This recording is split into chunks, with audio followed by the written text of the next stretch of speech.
The crisis has gotten worse for a struggling Cuba as the United States has slapped fresh sanctions on several incumbent and former leaders of the country.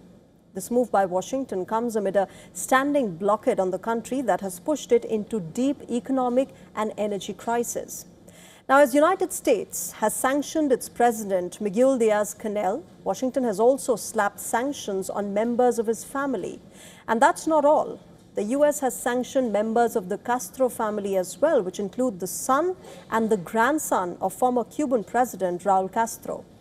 These sanctions are part of a broader stance that has been taken by the United States, in which it claims that Cuba's communist administration is a threat to Americans.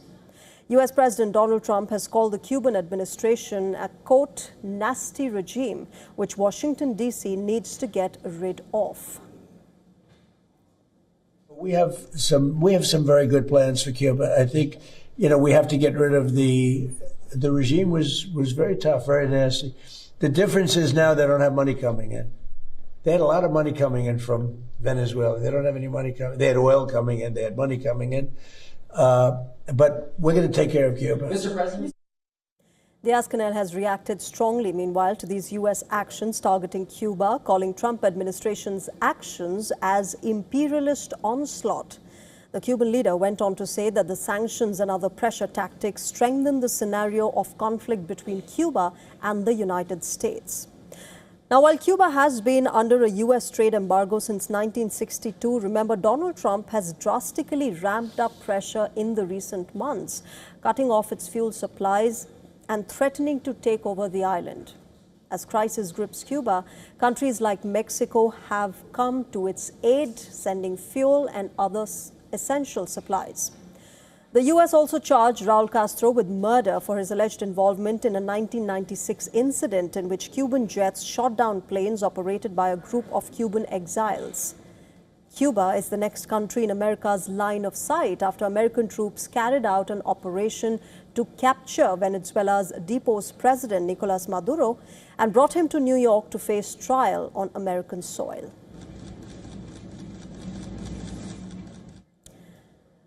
All right, let me welcome my guest on the show tonight. Ms. Renata Segura is joining us. She's Director of Latin America and the Caribbean Program at the International Crisis Group, joining us live from New York. Ms. Segura, welcome to WION. I want to start by understanding from you what you think is going to happen next. There's a lot of tension that has been building up between United States and Cuba.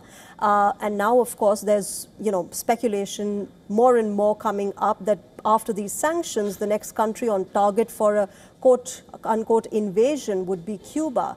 Do you think that's going to happen, or do you think this is just another pressure tactic by the Trump administration for the Cuban government to, give in to Washington's demands on their own? I think the Trump administration is definitely decided that they want to change the regime ruling Cuba since the revolution. I think at this moment, it seems that they're hoping that a negotiation will get them there. And these sanctions announced yesterday against Diaz-Canel, but also some of Raul Castro's family, is clearly a pressure point to make the Cubans come to the table with more concessions that they have until now. I think President Trump has been very open to say that the United States is engaged in Iran and that they have to figure out that war first. But if the Cuban negotiations don't advance enough, I am concerned that, yes, there's going to be some attempt to do a military intervention in the island, in the Caribbean, to bring this regime change to fruit.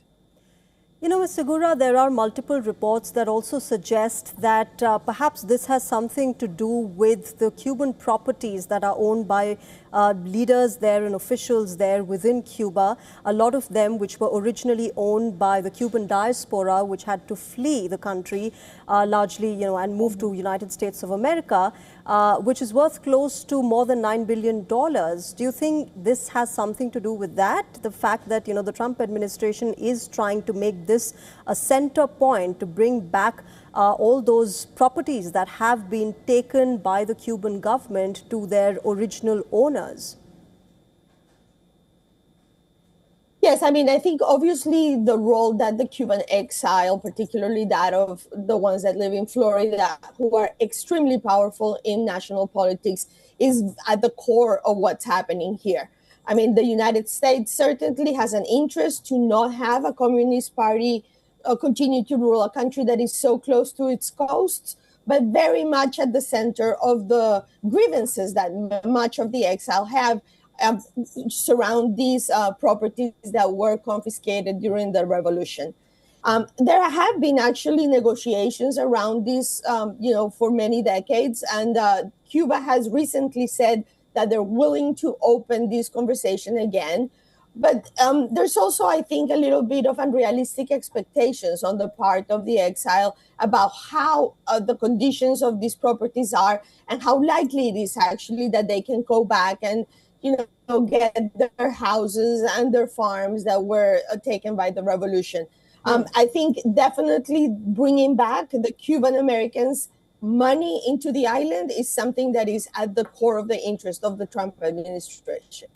And so quickly help me understand this. How quickly do you see this happening, a potential military intervention by America? You've got Donald Trump putting all those pressure tactics. You've got Marco Rubio, who has Cuban roots himself, at the helm of affairs within the Trump administration.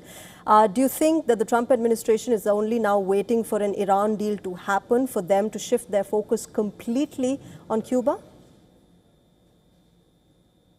I mean, I think I would say it's very likely that we'll see something happen in Cuba this summer.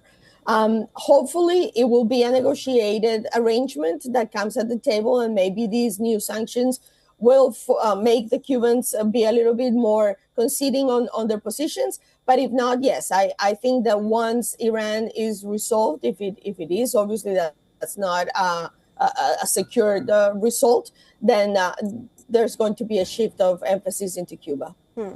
All right, let's wait and watch when that happens, if that happens at all. For now, of course, the situation remains volatile and uncertain. I'll leave it there. Ms. Renata Segura, thanks very much for joining us at the moment and sharing your perspective. Thank you for having me.